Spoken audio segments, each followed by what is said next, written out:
Okay, దాని ప్రజల voting ఇవన్నీ కూడా సహకరించాయి. సరే ఏంటి ఉదయం నుంచి నేను సాయంత్రం నుంచి పెద్ద ఎత్తున ప్రచారం జరుగుతున్న అంశం, చంద్రబాబు నాయుడు గారు జగన్మోహన్ రెడ్డి గారికి ఫోన్ చేశారు, ఆయన స్పందించలేదు, వైసీపీ వాళ్ళు మొత్తం డుమ్మా కొట్టారు ఈరోజు ప్రమాణ స్వీకారానికి. దేనికి సంకేతం ఇది?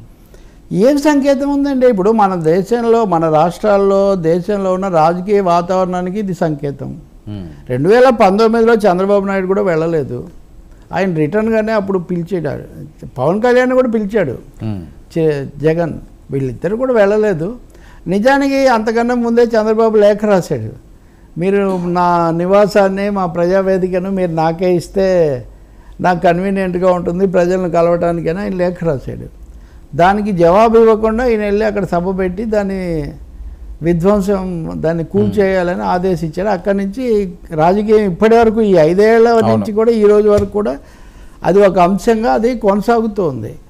కాబట్టి ఇప్పుడు వాళ్ళేమో ముందు నుంచే ఇంకా ప్రభుత్వం రాకముందే రాజ్యాంగ వ్యవస్థ కుప్పకూలింది అది ఇదని వాళ్ళ ఆరోపణలు చేస్తున్నారు. కాబట్టి ఈ సమయంలో ఆయన సభకు వస్తారని భావించే అవకాశం నేనైతే ఏమీ అనుకోలేదు. కానీ పూర్తిగా ఈ ప్రాసెస్ ఎలా జరిగిందో కూడా ప్రభుత్వం చెప్తే బెటర్గానే ఉంటుంది. ఎందుకంటే అది కూడా దాని మీద కూడా ఎవరు పిలిచారు, ఎవరు చెప్పారు, ఎవరు ఏం జరిగింది, ఇలాంటి రకరకాల కథనాలు చలామణిలో ఉన్నాయి.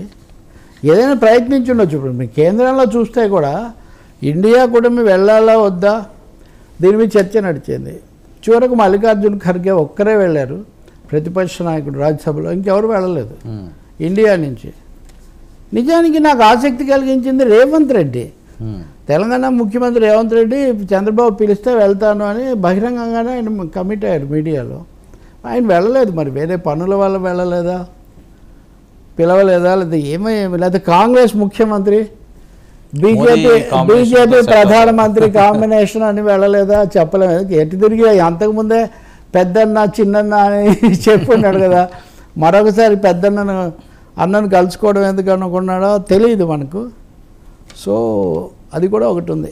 రేవంత్ రెడ్డి వెళ్ళుంటే నిజానికి బాగానే ఉండేది. 2 తెలుగు రాష్ట్రాలు 10 ఏళ్ళు అయిపోయి, గతసారి కేసీఆర్ వెళ్ళారు కదా, ఇప్పుడు ఇది నిజంగానే గురుతుల్యుడు కదా ఈయనకైనా. అవును. కాబట్టి మరి ఏం జరిగిందో వస్తుంది అనుకుంటా, దీని మీద ఏదో ఒక వివరణ. సార్ ఇప్పుడు ఆ ఈక్వేషన్ సెట్ అవ్వు కదా అక్కడ మోదీ పొలిటికల్ ఈక్వేషన్ సెట్ అవ్వు, because it is an NDA government. అది రేవంత్ రెడ్డి రాజకీయ భవిష్యత్తుకు మటుకు ఎన్డీఏ గవర్నమెంట్ ప్రారంభానికి వెళ్ళి, అంటే రాజకీయాలకు వాస్తవాలకు తేడా ఇక్కడే ఉంటుంది వర్మ. అవును.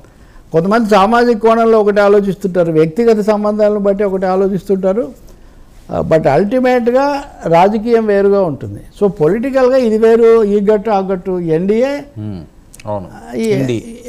ఇండి, వీటి రెండింటికి జాతీయ స్థాయిలో పూర్తి వైరుధ్యాలు ఉన్నాయి. కాబట్టి కావడానికి గురుతుల్యుడే కానీ ఇప్పుడు గురుత్వం ఏమో గురువు అక్కడ పెద్ద గురువు ఆది గురువు అక్కడ ఉన్నాడు కాబట్టి వెళ్ళకపోవడం మంచిదని భావించి ఉండొచ్చు. ఏమైందో తెలీదు. చాలామంది కూడా అంటే అధిరథ మహారథులు వచ్చారు ఇదంతా, కానీ ఎక్స్పెక్ట్ చేసిన కొంతమంది అయితే అక్కడ కనపడలేదు, మనకు తెలీదు ఏమైందో. సార్ ఏదైతే 2014కి సంబంధించి రాష్ట్ర విభజన అనే అంశం మీద అపరిష్కృతంగా ఏదైనా ఇక్కడ నుంచి పరిపాలన ప్రారంభం కావాలండి. అవును. నిన్న కూడా